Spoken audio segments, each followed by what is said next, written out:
So what I want us to do is to start becoming more conscious, start choosing things in a better way for ourselves, and start creating a life that's going to gear us to really take advantage of the opportunities that are going to show up for us in the years to come. This podcast is brought to you by The Integrated Human. We work up, down, inside out to plug yourself into your potential. If you want to see what we are up to and what's next, sign up to our newsletter or follow us on social media. If you like what we are doing, we really appreciate it if you can like our post on social media and YouTube and help us grow.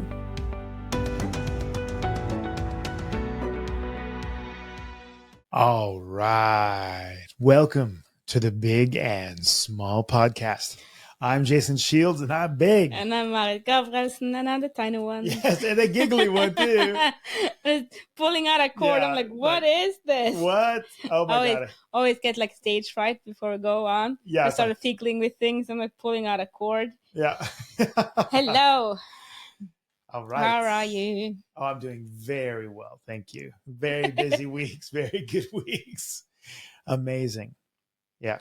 And yourself, how you doing? Getting to test my integration. That's right. It's good. Up, down. Inside, out. Mm-hmm. That's the way we roll. Yes. No, things are happening left and right. Yep. It's insane. Sometimes you felt lost in a hurricane. But it's very interesting in a situation I am in right now because it's a lot of positive, a lot of negatives also. Mm-hmm. Not related to do the positive, but it's a shit ton. Yeah. But that makes me very grateful for the process we're having. My job with funnel of flow. Yes. Getting rid of my broken toes and such. Yep. And it's in a period like this, you just stop and just start laughing and just go, thank God I'm having a process and developing and awakening, because without that, it's a shit show. No, as well, but you're okay. But exactly, then it would be a shit show and you wouldn't be okay. You would be sick. You would suffer. Life would be pretty horrific right now if it wasn't for the process I'm having. And although it's a lot of things happening, it's actually quite okay. Yeah, that's it. It's a lot of gratitude for the process. Exactly. Thank you. That's very cool. And I approve and I'm with you. Yes. And Ronnie Coleman said, ain't nothing but a peanut. Ain't nothing but a peanut. But once in a while, it's a whole handful of peanuts. Sometimes you think you're getting a small one and you're getting the big one. You have to crust open. Yeah, that's it. That brings us to today's theme. Mm. We got a listener to send in a request for a theme. Ooh. And it's about boundaries. So today's theme is freedom and boundaries. Ah. Because I remember when I started back in 2000, and this must have been 18, something like that. Sitting over at Debunking Cafe, local cafe here in Voss. Wonderful food. We are there way too often. Yeah. But they have amazing food and we keeps us healthy. And you asked me what I wanted and I said everything. Not understanding what everything meant, but I said everything. But then you said, do you know what I want for you? And I said, no, I don't know what you want for me. And you said freedom. Yes. And I'm like, what does that mean? Freedom. You know, what's it called? The guy with the makeup. Braveheart. Yeah. I'm related to that guy. Yeah, I know. You know that, right? Not Mel Gibson. Not Mel Gibson. No. Can't have any confusion here. Not creepy Mel. But the Braveheart himself. Yes. William Wallace. I am directly related to. Because your mom's last name was Wallace. Yes, exactly. Yes. But yes, you said freedom. Yeah. Not freedom, but freedom. Yeah. What are you talking about? And it's actually the case that now it's also freedom that I want and are creating, because freedom is the ability to choose. Yes. Or everybody has the ability to choose, but seeing and understanding that every second is a choice. Yeah. How you relate to the second is your choice. Yes. That is a lot of freedom instead of being bound, because I had a lot of boundaries that I thought was just not a boundaries, it's just how it is. You know, you have to go to that birthday party. Yeah. No, you don't. Actually don't. You actually don't. Yeah. Shocker. But but I have to. No, you don't. No. Mm. You are free to choose. Yeah. So that's today's theme. That's really beautiful. Yeah. Freedom was what I was wishing for you, because you are the person that I know that has the greatest potential for achievement once you have the inner freedom to choose what you actually want. Exactly. And freedom in itself often means setting boundaries for yourself, because you have to channel your energy. So when you know what you want and don't want, and you can choose that consciously, you become very powerful. So a person says, I want power. Raise your hand if you ever said that. Yeah, that's right. I'm raising both. Yes, exactly. So the one that's lying out there, I'm raising for you too. Yeah, exactly. People want power, but they want power to affect change. They want power to create things in their life. To matter. Status. They want status. They want the ability to do something significant in their life. All of these things have to do with choosing a certain channel for their energy, and that energy must flow. And that means that they have to take away blockages like the broken toes we were talking about earlier, that, you have contradictions that stop or slow you down. And when you realize that they are broken toes and not limits, personal limits, then suddenly you're able to step beyond them, and just your whole life changes. And sometimes it's just a matter of a fractional change, a itsy bitsy little tiny fraction of a change of perspective, and your whole life takes a jump up. And that's what we're doing in the integrated human. We're helping people find those tiny little things that just make all the difference. And sometimes it's that your life is the same, but your relationship to everything in your life is completely different, right? You're also then free to love your life. How many people feel, in a way, subconsciously obligated to hate on their life a little bit because they don't want other people to be jealous, or hate on their bodies because they don't want to seem like they are a narcissist, or hate on their results because they don't want to make other people feel small. There's so many people who put themselves in a box and they don't even know it. That's just who I am. Yeah. That is a sentence that is not allowed to be in my vocabulary anymore. Exactly. Because this is what I choose, I can say. Exactly. I had a conversation with my mom the other day, and my mom and dad. And by the way, I have to give my dad a shout out, because I said, Guy, Papa, because the other 1 episode ago, I said I have a lot of beautiful men in my life. I forgot to include my dad. Oh, he's the source. My dad is amazing. He's the source. And he's the source. He is doing Integrated Human. Yep. It's amazing to watch. It's amazing. Hey, Papa. Yeah. Love you. Shout out to Papa. Yo. He should be included with the men in my life. Yes. Because he is. Yeah. Hello. Yes, we were having a conversation the other day, and then my mom said, because she's doing post-it, I can be a little bit direct with her. So she said, but that's just who I am. I said, no, that's who you choose to be. And she said, yes, we choose to be this. And I said, then it's fine. Yes. Then it's fine. If you choose it, go ahead. Yeah. Go all the way with it. Go all the way with it. Yeah. Because if you figure out what it is. If it's done by choice, it's good for you. Exactly. If that's who you are, someone imprinted something in you. Yes. And the freedom you're getting with the process we're making. I think a lot of people are afraid because they are afraid to see who they are. Oh, yeah. But that's a boundary you have on yourself. That's it. You're putting yourself in a small box. That's who you are. Mm-hmm. Exactly. But who are you really? The thing is, it's going to be hard. So would you like it to be hard and you not have tried, or it be hard and you have succeeded? Exactly. Of course it's going to be hard. Of course there's going to be fear. There is going to be fear. No matter what. No matter what. You're a total human being, and you think that if you take a big step in your life and you do something completely new, that there's going to be more fear. No, you're going to have the fear of having wasted your life if you don't do something. Fear is going to be there no matter what, and it's going to find its way to color your life in periods no matter what. So you might as well level up.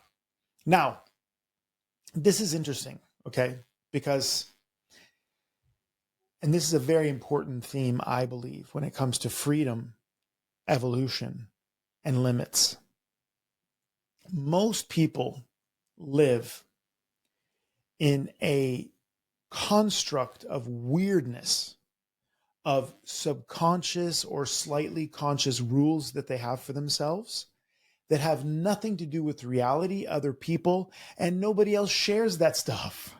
You think about a person who has OCD that, has to knock 3 times and do a circle before they walk out the door, for example. Mm-hmm. And everybody kind of giggles, but then they realize that I kind of have something like that too. I pulled 2 times in the handle and shut the door. And I always say lock, double lock before, in my head before I leave, because I know I locked it. I double locked it. You don't say it out loud? Well, I have to do that for Steve sometimes. Okay. Did you lock, double lock? I'm like, yeah, I locked, double lock. I would say it out loud. Right? Okay.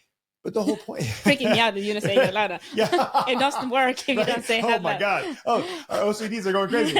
Right? And that's because we all have these ritualistic ways of being, and those ritualistic ways of being are, of course, unique to us.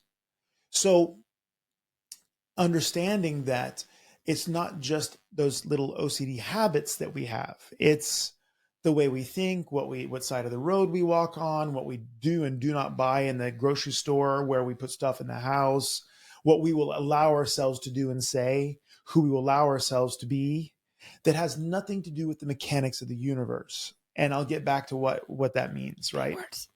So the mechanics of the universe are the action reactions in the universe, right? You spend money, there's less money on your account. Right? What? Shocker. Wow. You spend more than you earn. You get that. Bam. Right? So those are the mechanics of the universe. Those are like ways things work together. You drink, you have to pee. Yeah, that's it. Sooner or later, you're going to have to pee, right?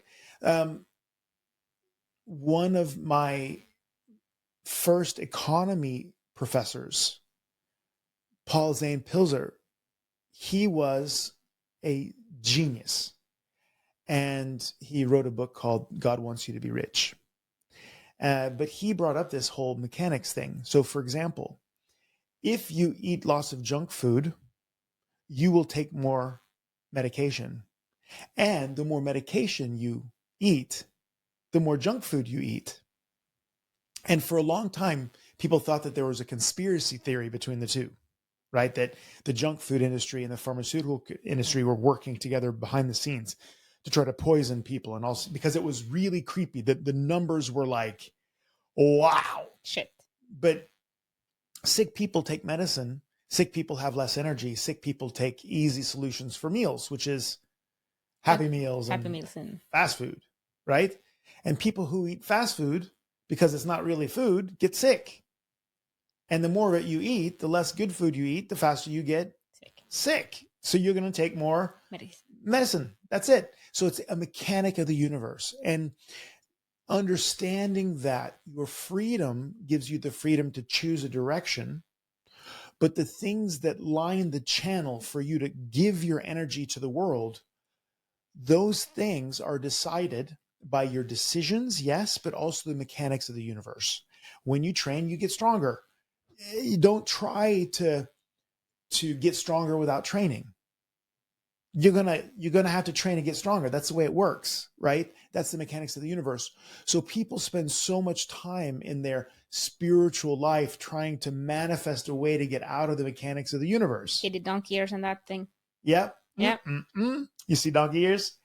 But if they would just realize that the mechanics of the universe are there to help them, right? So understand, if you would like to take more medicine, just eat junk food. It's so easy. Of course, that's a stupid example. But when you've understood those mechanics, then you have power, because you can layer these mechanics in the channel, and that amplifies the results that you get in your life. Right? I think when it comes to freedom, especially, people have I will go so hard, and because you go, girl, you go. They're wrong, because they think freedom is not having a house, being in nature, smelling a little bit 14 days of sweat, not taking part of society, living naked on a beach for 6 months. living naked on a beach for 6 months. That's freedom. Yeah. You It's just, a thing. It's a thing. It's not necessarily freedom. You don't feel freedom when you're mid naked and you get sunburned Nobody's on your private parts. it's a whole. I'm very passionate about this because yeah, you still making fun because for me, like we talked about this in the latest podcast. It gets me very upset because freedom people, donkey years, have like hijacked freedom because you have to be in nature and all that, and you can, but but that's not necessarily freedom because if you can't be everything, you are not free. You can choose whatever, and if you have choice, if you can say, I could be working at the grocery store and having a 9 to 5 job, I just don't choose to do that. Then you're free. Yes. If you have to choose it, because if you don't choose it, you're not free. Then you're not free. Yeah, there's a lot of interesting things. We had this really beautiful guy who approached us. You want to have mentorship with Jason? I'm like, no, you don't want to have mentorship with Jason. You might think you want, but the people who are really interested in leveling up do. They really want, but it's hard work. Well, it's real work. It's real work. It's real work, right? So the best part of that interaction was that he was so beautiful, and he was so happy, and he was so playful, and he was so easy. Very nice guy. It's a very nice guy. I really appreciate him. I really like him a lot. And he actually was good support. We were giving a huge trauma releasing exercise session to the Mind Valley group. I mean, there was like over 70 people there. It was a beautiful group of achievers. And he was helping, guide people because he's also a provider for TRE. And afterwards he was like, yeah, let's do this. I really want and need mentoring for you because I want to take that last step. I want to go beyond and find my infinite mystical self. And I said, okay. And he said, and I can do anything. I'm free. And he was really on that. I'm free. I cry, like, because he's a guy, guys don't cry. So he's like, I don't mind crying. I was listening to this thing yesterday and I was crying so much. I free expression of my emotions. Free expression. I'm not stuck anywhere inside myself. And I said, so what do you do? And he's like, no, I just, I float and find things that, where I'm needed. And I said, okay, this is what I want you to do. I want you to get a 8 to 4 in the afternoon job at a grocery store. And I want you to work it for 2 years. And I want you to show up every single day at work. And I want you to work from 8 and 4 until 4. He was like, oh, fuck that. He's like, oh, hell no. Not doing that. Oh, I'm not doing that. Oh, so you do have a limit. You do have boundaries. You're not totally free. Because if you were free, you could have done that if that was necessary. And that's exactly the point. Yes. Can you do it? Or is it just, I'm not doing that? Yeah. I can't. I won't. If you... And it's like, it's okay if you choose. Again, like Mata said, I could do that, but I'm choosing not to. Then you're free. But he was not free. He was like, oh, hell no. If you heard one of the episode or hot take on 5 morning AM ritual that turned into ice bathing thing, you really understand that Jason and I, we hate cold water. We hate cold water. I don't like it. Hate it. Yeah. But we can do it, and that's the difference. Yeah, I walk into that like a samurai. I choose a lot of others. I choose a lot of other stuff before I choose going out into cold water. Yeah, and it's like, okay, I can do anything, but tell me why. If you tell me why, give me a reason. Then let's go. Let's do it. If the reason is good enough, I'll do it. Yeah. Not a problem. We live in Norway. We got lots of cold water here, folks. It's not a problem. But that's the point. I think freedom is looked at outside freedom. Yes. But what we talk about freedom, it's inside freedom, the ability to choose. Exactly. And got a question here that was around boundaries and stuff like that. And I said that, well, boundaries is okay, but I can't expect others to accept my boundaries in the way that if I say I'm not going to go left, I need to be okay with them not understanding that. It's something, of course, if people push your boundaries and kind of pushes you to go to the left. Yeah. But I said, I don't want to go to the left. When they force you to go to the When they left, that's force an issue. that's an issue. Yes. But I can't accept, I need to be so okay with my choice that it's okay that others don't understand it. Yes, that's it. Well, that's well said. It's okay. You have to be so at home with being you and realize that you are completely okay with being you. And knowing that you will have your choices and not everybody's going to understand you. One of those great psychologists said, if more than 80% of the people around you like you, you have a problem. You have a problem, and a big one, because you're just living for other people. You're not living your own truth. And it's not like you have to go around pissing people off. But when you set your boundary, you first have to know what your own boundary is. And that's where people aren't clear, because it's kind of like, yeah, I would never let him kiss me unless it was late at night and I'm drunk and it's kind of fun and we've been joking and laughing and he gets kind of close and I kind of want him to kiss me, and then it happens. Oh, I would never do that unless what conditions would have to be present for that to happen. And you have to be honest with yourself there, because so many people make the mistake of, oh, that's my limit, that's the boundary. But then, is it? Have they actually decided what that is before they go into a workplace, before they go on a date, before they go into a social situation? You have to know, you have to stand up for yourself. But first, you have to know who you are. You have really, with freedom on the inside, to have boundaries is not a problem. And you're also very okay with other people maybe not understanding them. Yeah. So one of the things I did, which I don't know if it's unpopular, because I don't care. Actually don't care, because it was right for me. Yeah. And I'm okay standing in that boundary. And that was that when my my grandfather died on my father's side. Yes. And I knew instantly that with him, my grandmother died. Yeah. Next time I saw us, I'd like, she's gone. She's not here anymore. She left with him. They'd been married for like all the years. Yeah. So I'm like, she's not here anymore. And then I had a conversation with you around it, because I don't feel like I want to visit her. Yeah. And the reason was that my other grandmother that also died, I had this was before I had kind of found my inner freedom and my boundaries. Yeah. Was that I met her so many times where she was very, very ill, to the point where if I were there or not, I don't think it mattered. And she disappeared. Yeah. That was not my grandmother anymore. She was no longer conscious. She wasn't, and she was no longer she that wasn't person. that lovely lady that I loved and loved me. Yeah. And but you being there didn't make any difference for her. Exactly. And it only was like meeting a stranger.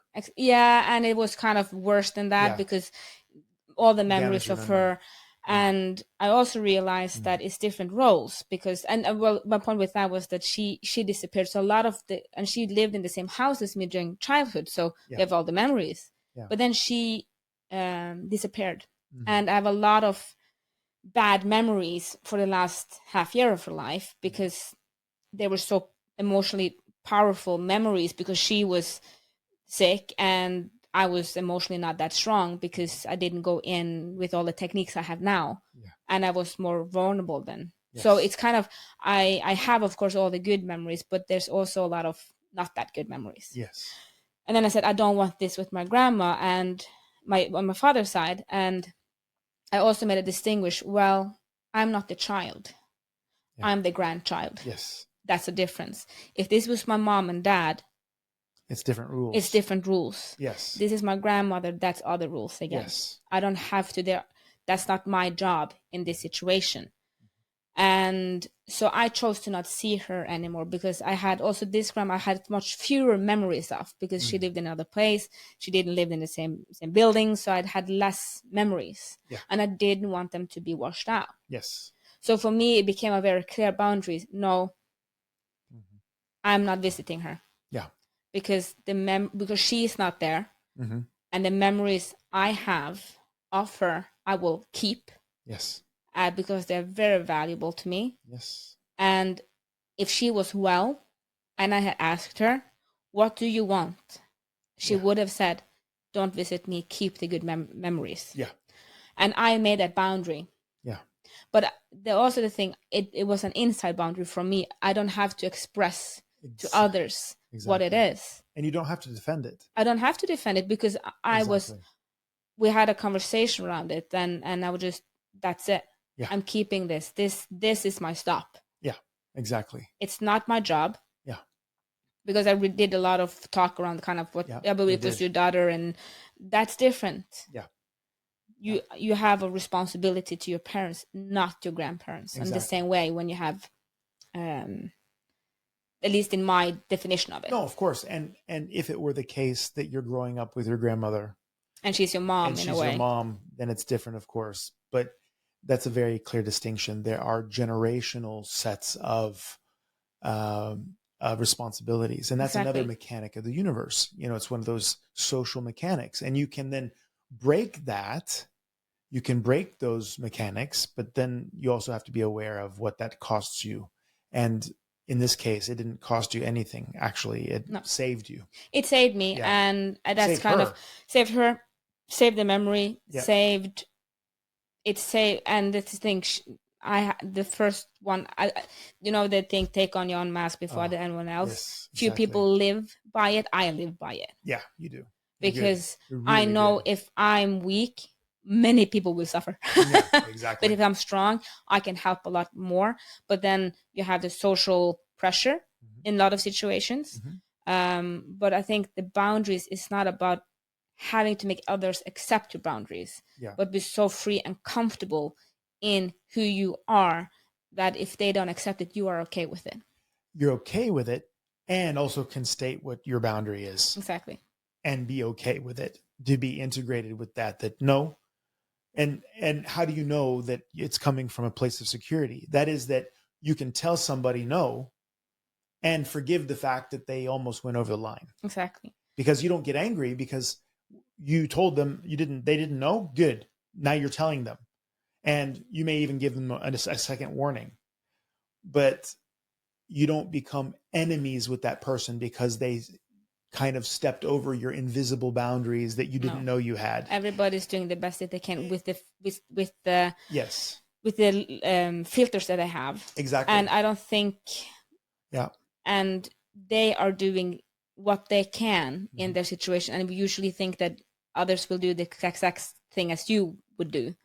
But especially I think if you are in a relationship or something like that, and you are in different stages of your awakening, especially if you're doing something and your partner is not, or your friends are not, it can be more difficult because you start to become very clear, and they kind of can understand because they're more stuck in the cultural hypnosis, for instance. Yeah, you never complained about this before. Exactly. It's like, I always hated it, but I just never told you. But now I'm telling you, I hate this. I choose not to do this anymore. Yes, I'm done. Yeah, exactly. So that brings us into the question, because we're running out of time today. Ooh, no. And we have training in 20 minutes. So, anyways, we got a question, and we love when you guys send us questions. It's so much fun. Yep. We got a question from one of our reels, because in episode 96, Clowns, Porn, and Anxiety, we talked about the phone addictions. Spending 15 hours a day on your phone. And we got a question from one of our listeners asking how to talk to a phone addict about being a phone addict. Or making them realize that they are addicted to their phones. Yes. A couple things. This is trying to keep it short and sweet, and this is extremely powerful. How do you know you're a phone addict? Have you ever gone to the bathroom and gone, oh, I need my phone? Go out of the bathroom, go get your phone, and go back to the bathroom. Even worse, have you ever gone to the bathroom, got your pants halfway down, realized you didn't have your phone, pull your pants back up, go out, get your phone, come back in, and then sit down on the toilet? And if the answer is yes to either of those, you know you are also addicted. Just understand that, because when something is more important than your natural God-given urges, that you will interrupt those things, like having a meal with a friend, to look at your phone, you're addicted. Understand that those things are created, the phone and the apps and the plinging is literally strategically created by psychologists and psychiatrists to make them addictive. So if you think your partner is addicted and you're not, think again. They're probably more addicted, meaning hashtag not giving you the attention that you actually would like, when you probably are not giving them the attention either. But let's push all that aside and answer the question. The way to tackle addiction is through connection. Connection, heart to heart, person to person. The reason why the mobile phone is so poisonous is that it gives you a false sense of connection through the phone. So it's like watching porn instead of making love. It's a abstract form of being connected to hundreds and thousands of people instead of the jerk next to me. But not be connected at all. But you're actually not connected at all.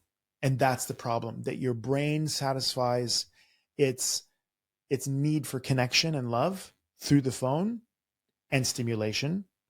And to break that, you need to actually have real connection and love. But who has that available when everybody else is addicted too? That's a very good question. So it's the most poisonous, underhanded,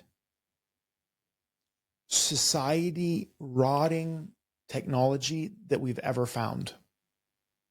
So Bam. So how do you tell your partner that they're addicted? You can't. You just have to continue to fill the space that they would otherwise be using on their phone with things that are highly connective. Highly connective. Work in the garden together. We play puzzles during Easter's. You play puzzles together. You have a project together, so that there are periods of time, and those periods get longer and longer and longer, and they piggyback. One project hits the other, so that the time that you spend with your phone is less. I don't have my mobile phone with me when I treat patients. So I put that bad boy on the charger in the morning and I don't see it until the afternoon, right? That's one of the ways, because you're so busy and so passionate and connected with what you're doing. You don't have the time. It's not that you don't want to, you don't have the time and the access to pick your phone up. That's the only way to handle it. And I'm sorry, there's no smarter way to do that. No, I agree. When I started looking at screen time, I'm like, because one of the things we usually complain about is time, lack of time. Yeah. We don't have enough time. No. Then I looked at the screen, 5 hours. 5 hours per day. Have I learned anything? No. I haven't learned anything. And it's filling my head with people storying or whatever. I'm like, so what I did was that's too much, because 5 hours a day is 5 times 7. Please. 35, thank you. That's 35 hours a week. That's almost a work week on phone time. Yeah. And then I started getting issues, because I'm doing Integrated Human and developing this company, and I'm spending a work week on my phone. Yeah, doing work. And I cannot say 35 hours of those are work. I can maybe justify. So now I'm down to 2 hours, 15 minutes. Yeah. I would say 45 minutes are work related. That's it. And the rest is not. But I have done. I'm locking down my apps. I'm putting the phone in a different area. If people are on the phone, when we were in a cabin, for instance, during Easter, I picked up a book. Yes. Because the more I do the funnel of flow, the more I'm evaluating my subconscious mind. Yes. And I know now it's poison. Yes.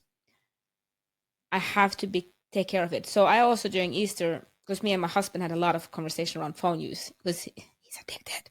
Yeah. I'm also addicted, but he's more addicted. He's also aware of it, but he haven't found his mechanisms. Yeah. I have thank God an ability to just go nope. Yep. And just cut it. Yep. Not a problem. But I consciously are doing things to not be on my phone.